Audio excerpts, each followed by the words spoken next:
சிங்கராஜா ஃப்ரெண்டானாரு சிங்க கேபில சிரிச்சு சிரிச்சு பழகினாரு சிங்க கேபில சிறுகதைகள் பேசினோம் சிங்க கேபில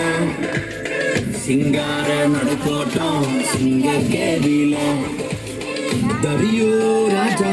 எட்டி பார்த்தாரு சிங்க கேபில தானியேல கூப்பிட்டாரு ரொம்ப பயத்துல சிங்கராஜா மடியிலே நல்லா தூங்கினேனே ராஜா சத்தம் கேட்டதும்